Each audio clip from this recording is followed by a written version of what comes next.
Hello everyone, welcome to unique study point. Unique study point में आपका बहुत बहुत स्वागत है। तो चलिए आ जाइए। ये है आपकी पावर सिस्टम 2 की एमसीक्यू क्लास, जिसमें हम लोग कवर कर रहे हैं अपने टॉपिक वाइज क्वेश्चंस को। और आज हम लोग बात कर रहे हैं अपने यूनिट नंबर 5 जो आपकी पावर सिस्टम प्रोटेक्शन की है। उससे हम लोग कुछ क्वेश्चंस को लेके आए हैं आपके लिए, ठीक है। तो चलिए सभी लोग आ जाइए, फिर हम लोग स्टार्ट करते हैं।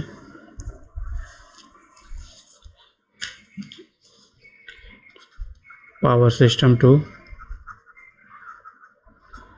ठीक है, एमसीक्यू क्लास है आपकी।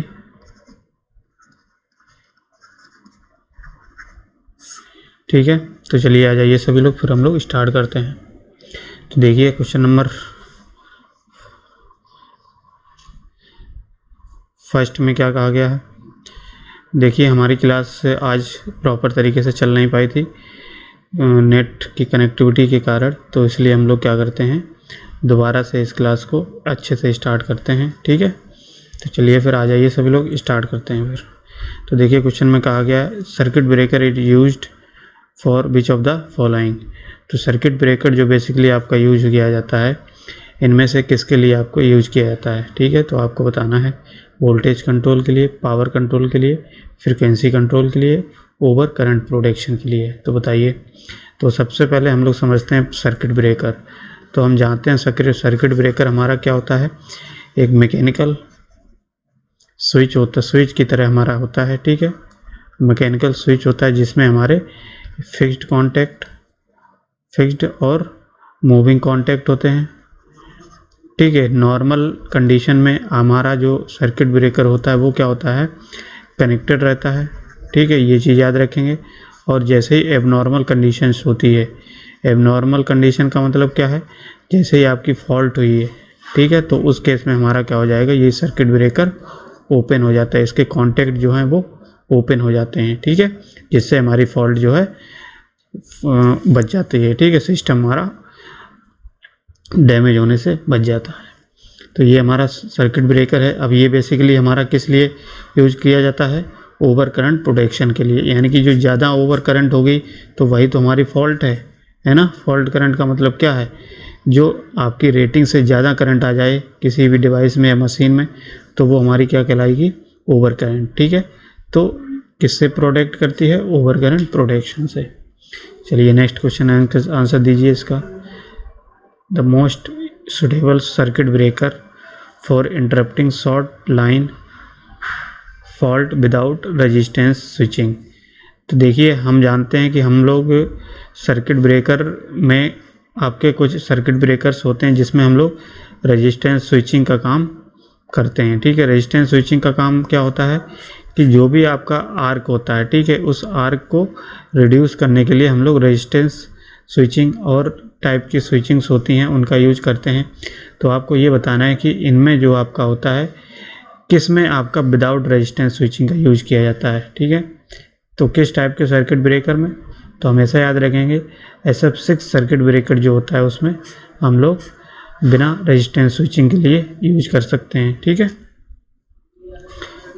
चलिए नेक्स्ट क्वेश्चन है, इसका आंसर दीजिए सभी लोग। तो देखिए क्वेश्चन में क्या कहा गया है, इसको समझते हैं। Which of the following is not a routine test of a circuit breaker. तो इनमें से आपको ये बताना है कि कौन सा टेस्ट ऐसा है जो रूटीन टेस्ट में के अंतर्गत नहीं आता है, ठीक है।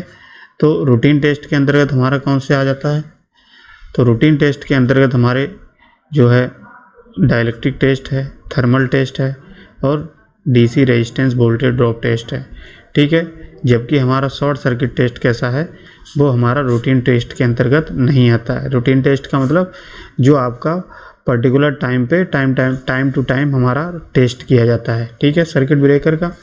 तो इसीलिए ये क्या है, शॉर्ट सर्किट टेस्ट हमारा रूटीन टेस्ट के अंतर्गत नहीं आता है। चलिए नेक्स्ट क्वेश्चन है, नेक्स्ट क्वेश्चन का आंसर दीजिए। विच of the following circuit breaker is preferred for EST application. Extra high voltage transmission line के लिए हमारा सबसे इनमें से कौन सा सर्किट ब्रेकर प्रेफर किया जाता है, तो इसका आंसर होगा option number D SF6 circuit breaker. ठीक है, तो जब भी हम हाई वोल्टेज की बात करते हैं तो हाई वोल्टेज एप्लीकेशंस में हमारा SF6 सर्किट ब्रेकर यूज किया जाता है। ठीक है, ये याद रखेंगे। अगर आपको सभी सर्किट ब्रेकर दिए जाते हैं और SF6 सर्किट ब्रेकर भी दिया जाता है तो सबसे पहले आप ऑप्शन यही लगाएंगे, SF6 सर्किट ब्रेकर। ठीक है, चलिए नेक्स्ट क्वेश्चन का आंसर दीजिए। The most suitable circuit breaker for short line fault without resistance या विदाउट स्विचिंग रजिस्टर इस।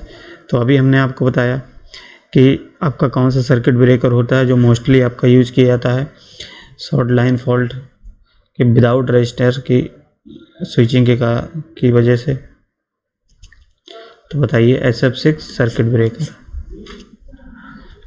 बताइए इसमें विच medium is used for extension of arc in LT circuit breaker.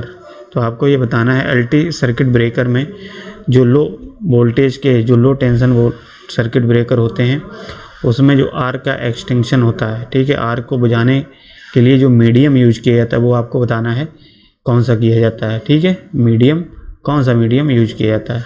तो इसका आंसर क्या हो जाएगा, ऑप्शन नंबर ए। ठीक है, आंसर क्या होगा, ऑप्शन नंबर ए, यानी कि एयर जो होती है वो आर्क को एक्सटेंशन करती है। चलिए नेक्स्ट क्वेश्चन है, इसका आंसर बताइए। क्वेश्चन में कहा गया है a three phase breaker is rated 2000 MVA 33 kV, it's making current will be. इसकी मेकिंग करंट क्या होगी ये आपको बताना है। तो इसके लिए हम लोग क्या करते हैं, एक फॉर्मूला है आपको याद रखना पड़ेगा। एक होती है आपकी मेकिंग करंट, ठीक है, एक होती है मेकिंग करंट और एक होती है ब्रेकिंग करंट। तो जब भी ब्रेकिंग करंट हम लोग निकालते हैं तो जनरली ब्रेकिंग करंट जो होती है वो हमारी उसकी वैल्यू जो है RMS वैल्यू में दी जाती है, जबकि जो मेकिंग करंट होती है हमेशा याद रखें इसकी पीक वैल्यू में वैल्यू दी जाती है। ठीक, पीक वैल्यू में इसकी वैल्यू एक्सप्रेस किया जाता है, रिप्रेजेंट किया जाता है। ठीक है, और मेकिंग करंट जो बेसिकली हमारी होती है वो क्या होती है, इसका एक फार्मूला है वो याद रखेंगे।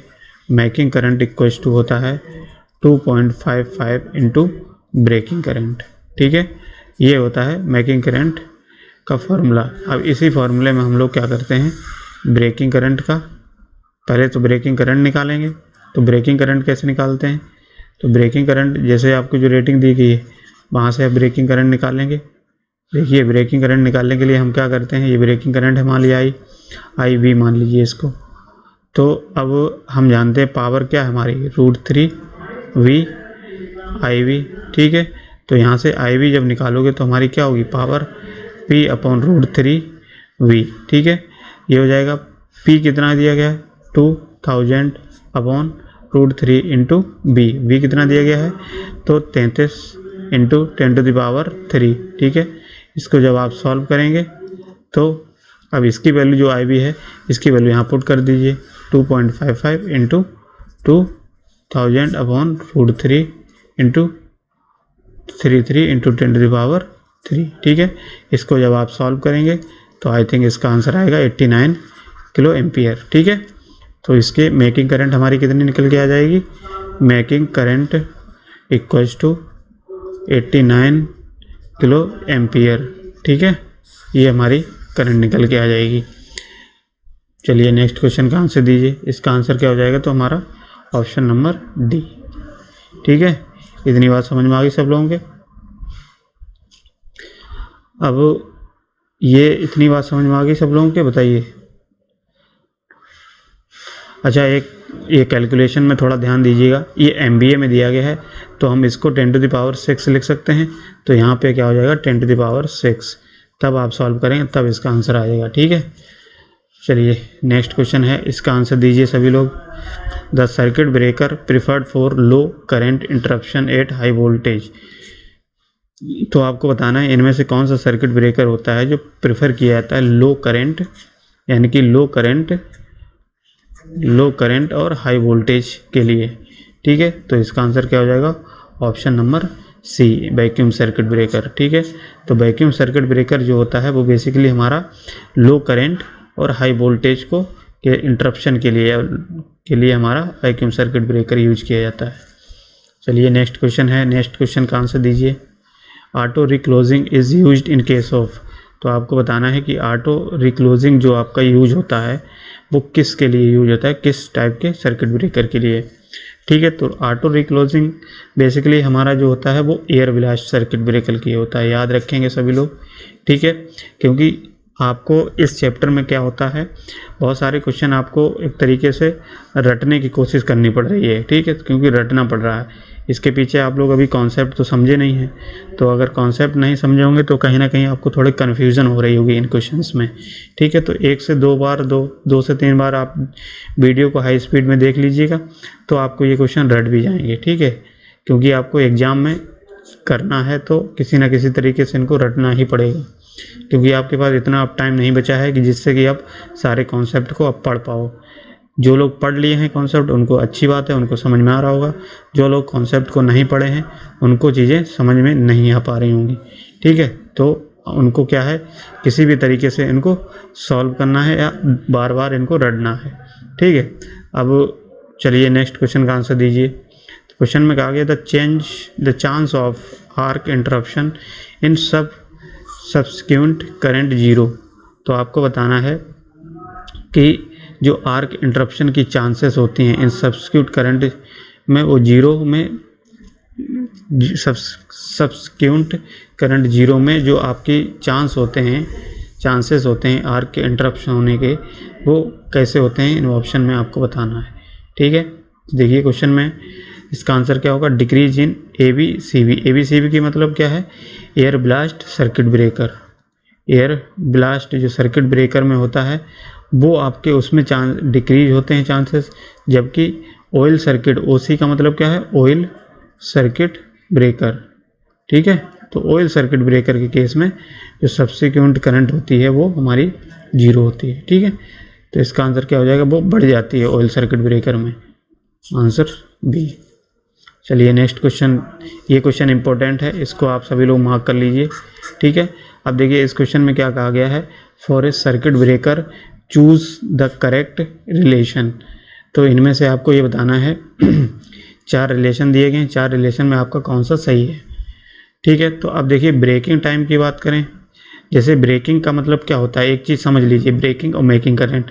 तो ब्रेकिंग का मतलब क्या होता है, जैसे ये कॉन्टैक्ट आपका फिक्स कॉन्टैक्ट है, एक होता है मूविंग कॉन्टैक्ट। ये मान लेते हैं हमारा ये एक मूविंग कॉन्टैक्ट है सर्किट ब्रेकर का। ठीक है, तो मूविंग कॉन्टैक्ट और जब भी फॉल्ट होती है तो हमारा क्या होता है, ये मूविंग कॉन्टैक्ट मूव करता है और ये डिस्कनेक्ट हो जाता है। तो कहने का मतलब क्या है कि अगर ब्रेकिंग करंट हमारा ये सर्किट को ओपन होने में जितना टाइम लगता है वही हमारा क्या कहलाता है, ब्रेकिंग टाइम। तो ब्रेकिंग टाइम आपको बताना है कि ब्रेकिंग टाइम अब इनमें से कौन सा सही है। तो ब्रेकिंग टाइम इक्वल टू उन्होंने क्या लिखा है, opening time plus arcing time, यानी कि आर्क के समय, यानी कि जो आर्क होती है कॉन्टैक्ट जब आपस से दूर होते हैं तब कुछ ना कुछ आर्क डेवलप होती है।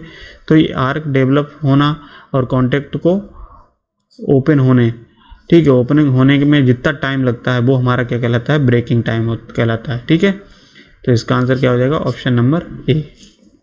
मोस्ट इंपॉर्टेंट क्वेश्चन है, याद रखना इसको। चलिए नेक्स्ट क्वेश्चन है, इसका आंसर दीजिए। The most compact breaking chamber can be found.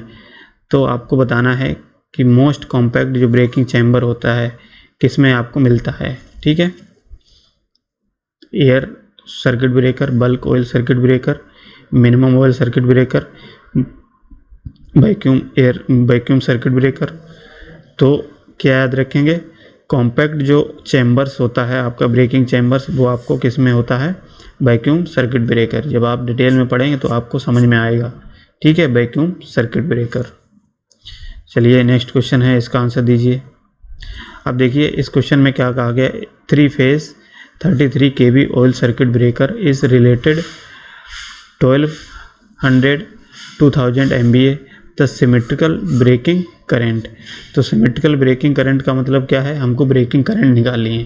तो क्या क्या दिया गया है, आपको पावर दिया गया है कितना, 2000 MVA, और वोल्टेज दिया गया है 33 kV, और करंट हमारी कितनी दी गई है, ये दी गई है, ठीक है। अब यहाँ से आपको क्या निकालना है, ब्रेकिंग करंट निकालना है। तो ब्रेकिंग करंट के लिए आप ये रेटेड करंट दी है, ठीक है। तो ब्रेकिंग करंट की बात करें तो ब्रेकिंग करंट हमारा क्या होगा, तो अभी हमने बताया ब्रेकिंग करंट के लिए हम सिंपली क्या करेंगे, जो हमारी ब्रेकिंग कैपेसिटी होती है, ब्रेकिंग कैपेसिटी फॉर्मूला होता है √3 VL इंटू आई फुल लोड रेटिंग, ठीक है।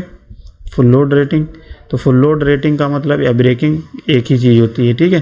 तो यहाँ से जब आप क्या करेंगे, इसकी वैल्यू निकालेंगे, पावर कैपेसिटी हमारी कितनी दी गई है 2000 इंटू 10⁻6 इक्वल्स टू, ये कितना दिया गया है √3 इंटू 33 इंटू 10⁻3 इंटू IB, ठीक है। तो IB यानी कि ब्रेकिंग करंट, इसको जब आप सॉल्व करेंगे तो यहाँ से कितना आ जाएगा √3 इंटू 33 इंटू 10⁻3 इक्वल्स टू, इसको जब सॉल्व करेंगे तो 35 किलो एम्पियर आएगी, ठीक है। तरीका आप समझते जाइए क्योंकि अब ज़्यादा टाइम नहीं लगा रहे हैं, क्योंकि मैक्सिमम क्वेश्चन इसमें आपको करने हैं, बहुत सारे क्वेश्चन इस टॉपिक से बन सकते हैं, ठीक है, पावर प्रोटेक्शन सिस्टम से। इसीलिए कोशिश कर रहे हैं जल्दी से जल्दी इस टॉपिक को ख़त्म किया जाए और ज़्यादा से ज़्यादा प्रैक्टिस किया जाए, ठीक है। ज़्यादा टाइम ना लेते हुए आपको तरीका समझाते चलें, ठीक है। चलिए, तो इस क्वेश्चन का आंसर दो। तो इस क्वेश्चन में देखिए क्या कहा गया है कि resistance switching is normally resorted in case of, तो रेजिस्टेंस स्विचिंग की अभी हमने बात की थी। अब आप फिर देखिए, अभी तक उसमें क्वेश्चन में पूछा था कि रेजिस्टेंस स्विचिंग किस में यूज नहीं करते हैं, तो SF6 सर्किट ब्रेकर हमने बताया था उसमें नहीं यूज करते हैं। लेकिन अब आपको इसमें बताना है कि रेजिस्टेंस स्विचिंग आपकी जनरली किस में रिस्टोर की जाती है, ठीक है, या यूज की जाती है। तो हमेशा याद रखेंगे जो रेजिस्टेंस स्विचिंग की बात आती है तो वो हमारा क्या होता है, एयर ब्लास्ट सर्किट ब्रेकर में, ठीक है। बहुत लोग होंगे उनको कुछ समझ में ही नहीं आ रहा होगा, क्योंकि वो सोच रहे होंगे कैसे रटें इनको, तो जो कॉन्सेप्ट नहीं पढ़े होंगे उनको नहीं समझ में आ रहा होगा, हमको पता है, ठीक है। बस आप 2-3 बार देख लोगे तो ये क्वेश्चन अगर आपकी नज़रों से आएंगे तो आप कहीं ना कहीं वहाँ टिक मार दोगे, ठीक है, समझ में आ जाएगा। अब किसी ना किसी तरह को रटना तो पड़ेगा ही, क्योंकि टाइम कम बचा है, पूरा आपको टॉपिक तो नहीं करा सकते हैं, फिर भी अगर आप लोग चाहोगे तो कोशिश करेंगे, ठीक है। तो इसका आंसर क्या हो जाएगा, एयर ब्लास्ट सर्किट ब्रेकर, ठीक है। अब देखिए एयर ब्लास्ट सर्किट ब्रेकर जो होता है बेसिकली ये भी हमारा क्या होता है, याद रखेंगे कि ये भी हमारा हाई वोल्टेज के लिए यूज किया जाता है, जबकि सबसे हाई वोल्टेज की बात करें तो हमारा उसमें SF6 सर्किट ब्रेकर आ जाता है, ठीक है। अब इसमें रेजिस्टेंस स्विचिंग जो यूज किया जाता है, ये रेजिस्टेंस स्विचिंग का मतलब क्या है, जब भी हम जानते हैं कि हमारा कॉन्टैक्ट जब ओपन होते हैं तो ओपन होने के कारण हमारा क्या आर्क जनरेट होती है, तो आर्क जनरेट होने के कारण हमारा क्या होता है, जो कॉन्टैक्ट है वो डैमेज ना हो जाए, तो इसके लिए हम लोग क्या करते हैं कि हम रेजिस्टेंस को कनेक्ट कर देते हैं सर्किट ब्रेकर के कॉन्टैक्ट पे, क्या सर्किट ब्रेकर कॉन्टैक्ट पे हम लोग रेजिस्टेंस को कनेक्ट करते हैं, जिससे हमारी क्या होती है, आर्क की वैल्यू रिड्यूस हो जाए, ठीक है। तो बेसिकली जो रेजिस्टेंस होता है क्रिटिकल, आपसे पूछ सकता है जो क्रिटिकल वैल्यू क्या होती है रेजिस्टेंस की, तो क्रिटिकल वैल्यू ऑफ रेजिस्टेंस क्या होती है, याद रखेंगे resistance equals to R equals to 0.5 upon √L/C, ठीक है, इसको याद रखना, ये हमारी क्रिटिकल वैल्यू होती है। चलिए नेक्स्ट क्वेश्चन है, इसका आंसर दीजिए। अब क्वेश्चन में कहा गया in the inductance and capacitance of a power system are respectively 1 henry and 0.01 microfarad and the instantaneous value of interrupted current is 10 ampere, then the voltage across breaker contact will B.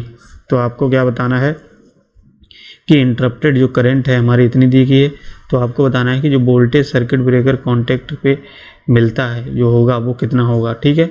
Circuit breaker के contact पे हमारा voltage कितना मिलेगा जब आपका inductance इतना दिया गया है और कैपेसिटेंस की वैल्यू इतनी दी गई है, ठीक है। तो हमको इंडक्टेंस की वैल्यू दी गई है 0.01 माइक्रोफैरड और इंडक्टेंस कितना दिया गया है 1 हेनरी, ठीक है। अब यहाँ से एक फॉर्मूला होता है, याद रखेंगे, जब भी हम लोग कॉन्टैक्ट के अक्रॉस वोल्टेज निकालते हैं तो इसका एक फॉर्मूला याद रखना, क्या होता है, I इंटू √L/C। ठीक है, तो I हमारा क्या है, इंटरप्टेड करंट है। तो यहाँ से जब आप फार्मूले में वैल्यू पुट करेंगे तो ये क्या आ जाएगा, 10 इंटू 1/L कितना दिया 1, और ये 0.01 इंटू 10⁻⁻⁴ माइक्रोफैराड दिया है, तो 10⁻⁻⁶ हो जाएगा, -6। ठीक है, इसको जब आप सॉल्व करेंगे तो इसका आंसर लगभग कितना आएगा, 100 kV आएगा। ठीक है, याद रखेंगे, समझ में आया। चलिए नेक्स्ट क्वेश्चन का आंसर दीजिए सभी लोग।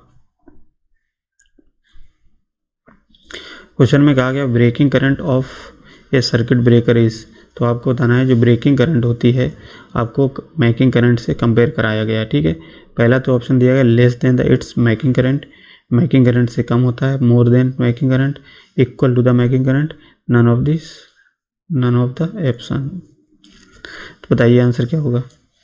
तो अभी हमने बताया कि मेकिंग करंट हमारा क्या होता है, हमेशा मेकिंग करंट हमारा क्या होगा, बताइए। अच्छा,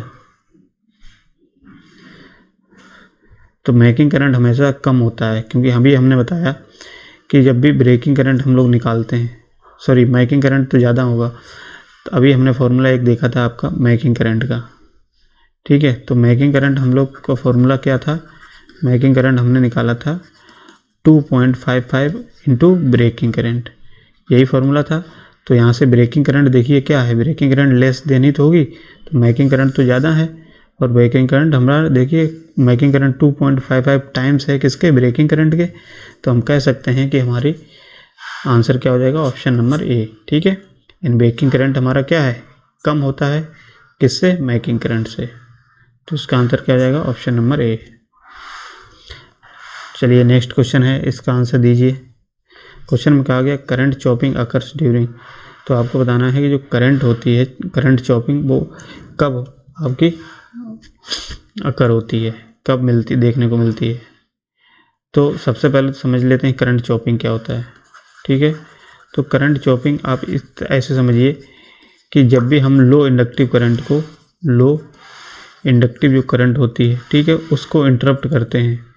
ठीक, इंटरप्ट करने का मतलब है उसको रोकते हैं। तो उस केस में क्या होता है, जैसे लो इंडक्टिव करंट की बात करें तो जैसे आपके ट्रांसफार्मर, आपने देखा होगा ट्रांसफार्मर नो लोड पर होता है, तो नो लोड पे आपके मैग्नेटाइजेशन करंट होती है कि नहीं होती है, आपको पता होना चाहिए। मैग्नेटाइजिंग करंट, या हम कह सकते हैं इनरस करंट होती है। ठीक है, वो हमारी लो इंडक्टिव करंट होती है। तो ये बेसिकली क्या होती है, हमारी सर्किट ब्रेकर जब इंटरप्ट होती है तो ये आपकी नेचुरली जीरो होने से पहले, जैसे नेचुरली आपकी करंट ये है जीरो हो जाती है यहाँ पे, लेकिन ये जीरो होने से पहले ही हमारी क्या होती है, करंट जीरो हो जाती है, नेचुरली जीरो होने से पहले। ठीक है, तो उस केस में हमारी जो आती है उसको हम क्या कहते हैं, करंट चॉपिंग कहते हैं, समझ गए। तो करंट चॉपिंग कब होती है, अब देखिए इसमें क्वेश्चन में भी कहा गया disconnection of transformer on load. देखिए इसमें यही आंसर सही हो जाएगा, क्योंकि ट्रांसफार्मर के नो लोड पे हमारा क्या होगा, मैग्नेटाइजिंग करंट होगा या इंडक्स करंट होगा। तो इंडक्स करंट के कारण ही हमारा क्या होता है, करंट चॉपिंग देखने को मिलता है। ठीक है, तो इसका आंसर क्या हो जाएगा, ऑप्शन नंबर सी। चलिए नेक्स्ट क्वेश्चन है, नेक्स्ट क्वेश्चन का आंसर दीजिए सभी लोग। क्वेश्चन में कहा गया SF6 gas has excellent heat transfer properties because of its, तो आपको बताना है जो SF6 होती है, ठीक है, SF6 सर्किट ब्रेकर में SF6 गैस यूज की जाती है।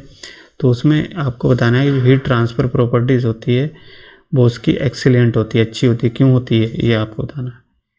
तो इसका कारण क्या है, हायर मोलिकुलर वेट, बिल्कुल सही। लो गैसियस विस्कोसिटी, तो ये भी सही है। हाई डाइलेक्ट्रिक स्ट्रेंथ, तो ये बताइए कौन सा आंसर होगा इसमें।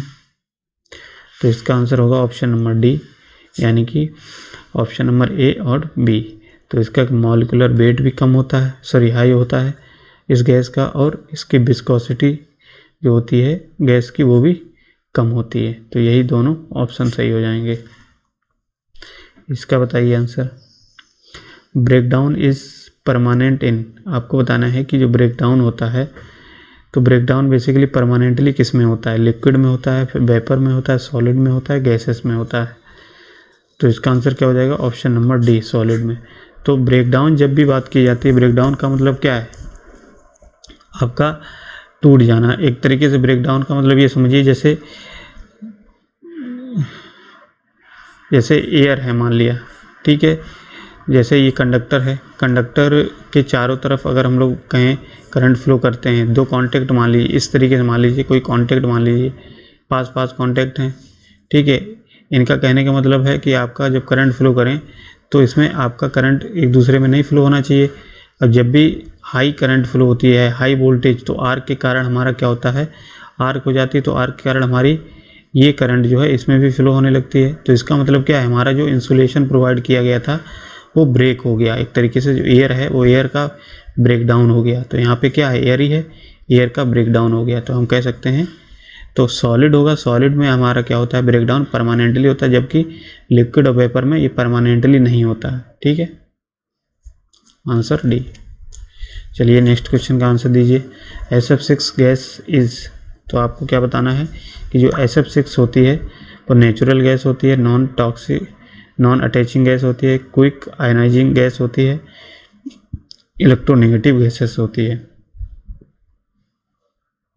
तो देखिए इसका आंसर क्या हो जाएगा, ऑप्शन नंबर डी।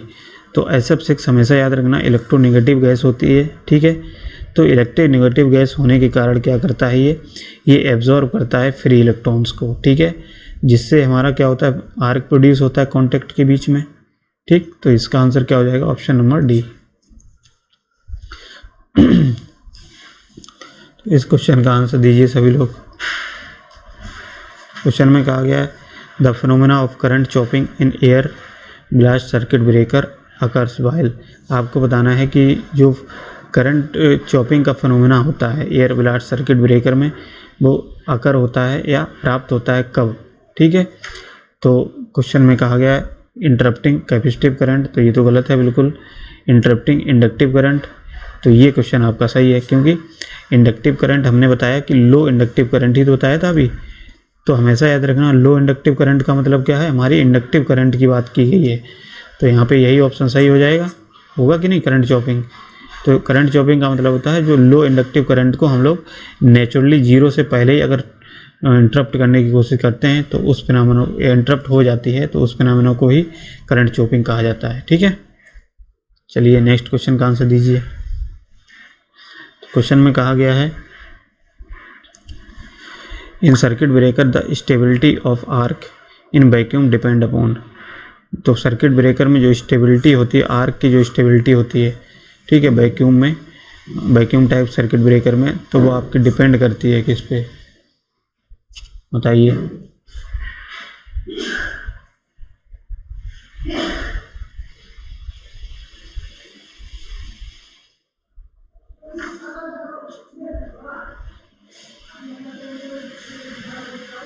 तो इसका आंसर क्या होगा, contact material and it's vapour pressure.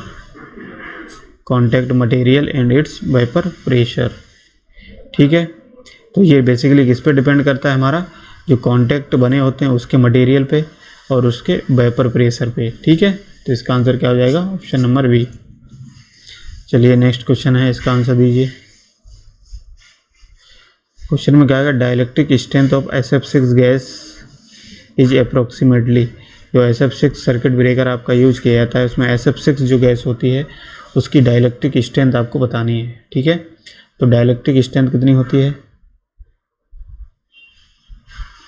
तो इसका आंसर क्या होगा, ऑप्शन नंबर बी, 2 से 3 टाइम्स होती है, किसके, एयर से। ठीक है, तो एयर की जो डाइलेक्ट्रिक स्ट्रेंथ होती है उसके डाइलेक्ट्रिक स्ट्रेंथ से आपकी SF6 गैस की डाइलेक्ट्रिक स्ट्रेंथ ज़्यादा होती है। ठीक है, कितने टाइम्स होती है, 2 से 3 टाइम्स। तो एयर का अगर हम लोग बात करें डाइलेक्ट्रिक स्ट्रेंथ कितनी होती है, तो एयर की जो डाइलेक्ट्रिक स्ट्रेंथ होती है वो कितनी होती है, वो होती है 3 kV/mm। ठीक है, जबकि अगर आपकी बात की जाए SF6 गैस की, तो SF6 की जो होती है डाइलेक्ट्रिक स्ट्रेंथ वो होती है 7.3 से लेकर के, ठीक है, kV/mm। ठीक है, तो यहाँ से देख सकते हो कितने, 2 से 3 टाइम्स होगी कि नहीं होगी इसके आंसर। तो इसका आंसर क्या हो जाएगा, ऑप्शन नंबर बी। चलिए नेक्स्ट क्वेश्चन है, इसका आंसर दीजिए। क्वेश्चन में कहा गया symmetrical breaking capacity of symmetrical breaking capacity of air circuit breaker. Air circuit breaker, तो इसका आंसर क्या हो जाएगा? तो इसका आंसर होगा less than symmetrical breaking current. तो देखिए सिमेट्रिकल की बात की जाए, अभी हमने देखा ब्रेकिंग कैपेसिटी और एक मैकिंग कैपेसिटी। तो ब्रेकिंग कैपेसिटी हमारा क्या होता है, हमेशा लेस होता है किसके? मैकिंग कैपेसिटी से, ठीक है। तो इसका आंसर क्या हो जाएगा? अब देखिए इसमें सिमेट्रिकल की बात की गई और इसमें अनसिमेट्रिकल ब्रेकिंग। तो सिमेट्रिकल ब्रेकिंग हमेशा क्या होता है, लेस देन होता है किससे? असिमेट्रिकल ब्रेकिंग कैपेसिटी से। इसका आंसर क्या हो जाएगा? Option number B. चलिए नेक्स्ट क्वेश्चन है, इसमें आंसर दीजिए। In if a combination of SRG fuse and circuit the breaker is used, the circuit breaker operates for. आपको बताना है कि अगर हम लोग HRG फ्यूज और सर्किट ब्रेकर को अगर कंबाइंड करें, ठीक है, कंबाइंड करके अगर उसका यूज करें तो सर्किट ब्रेकर हमारा जो ऑपरेट होगा वो आपको बताना है लो ओवरलोड करंट के लिए, शॉर्ट सर्किट करंट के लिए, अंडर ऑल एबनॉर्मल करंट के लिए। तो combination is never used in practice. बताइए तो इसका आंसर क्या होगा? लो ओवरलोड करंट, ठीक है। आंसर क्या देंगे? याद रखेंगे जब भी HRG फ्यूज और सर्किट ब्रेकर को कंबाइंड अगर यूज किया जाता है तो बेसिकली वो हमारा सर्किट ब्रेकर किसके लिए ऑपरेट किया जाता है? लो ओवरलोड करंट के लिए, ठीक है। चलिए नेक्स्ट क्वेश्चन का आंसर दीजिए। क्वेश्चन में कहा गया the arc voltage produce in AC circuit breaker is always. तो जो आर्क वोल्टेज हमारा प्रोड्यूस होता है AC सर्किट में वो हमेशा कैसा होता है आपको बताना है। तो ये आंसर आप लोग सब लोग जानते होंगे क्योंकि इस टाइप का क्वेश्चन एक आप लोग कर चुके हो। तो इन फेज विद आर्क करंट, तो जो भी वोल्टेज होता है, ठीक है, वो करंट के फेज में आपका प्रोड्यूस होता है, ठीक है, किसमें? AC सर्किट में आर्क वोल्टेज की बात करें, ठीक है, क्योंकि रेजिस्टिव होता है इसलिए। चलिए बताइए इसका answer. Induction relay are used with quantities. आपको बताना है कि जो इंडक्शन रिले होती है वो आपकी AC DC या HVDC या बहुत AC DC के लिए यूज की जाती है। तो हमेशा याद रखना है एक चीज़, जहाँ पे आपको इंडक्शन की बात की जाएगी, ठीक है, कहीं पे भी, चाहे मेजरमेंट हो चाहे जो, तो वहाँ पे हमेशा याद रखेंगे इंडक्शन के लिए हमेशा AC की बात होती है, ठीक है, AC ओनली। तो इसका आंसर क्या हो जाएगा? AC, ठीक है। तो AC सर्किट ब्रेकर में हमारा इंडक्शन टाइप रिले में हमारी क्या होती है? AC क्वांटिटीज़ यूज़ की जाती है। चलिए नेक्स्ट क्वेश्चन है, इसका आंसर दीजिए सभी लोग। क्वेश्चन में क्या गया? In circuit breaker the arc is produce due to. तो सर्किट ब्रेकर में जो आर्क प्रोड्यूस की जाती है या आर्क प्रोड्यूस होती है किसके कारण होती है आपको बताना है। थर्मल इमिशन के कारण, हाई टेम्परेचर ऑफ एयर या फील्ड इमिशन के कारण। बताइए। तो जो आर्क होती है वो किसके कारण होती है? एक तो थर्मल इमिशन के कारण होती है, ठीक है। दूसरी चीज़ जो फील्ड का इमिशन होता है, ठीक है। तो इसमें 1 और 3 सही है। इसका आंसर क्या हो जाएगा? 1 और 3। तो इतनी बात समझ में आ गई सब लोगों के। तो आज हम लोग इतने ही क्वेश्चन को सॉल्व करते हैं। नेक्स्ट क्वेश्चन को हम लोग अगली क्लास में करेंगे। तो आज के लिए इतना ही, ठीक है। जो नए हैं वो लोग चैनल को सब्सक्राइब कर सकते हैं जिससे कि आने वाली सारी वीडियोस उनको मिल जाएं या क्लासेस अटेम्प्ट कर सकें वो भी। चलिए फिर आज के लिए बहुत बहुत धन्यवाद सभी लोगों का।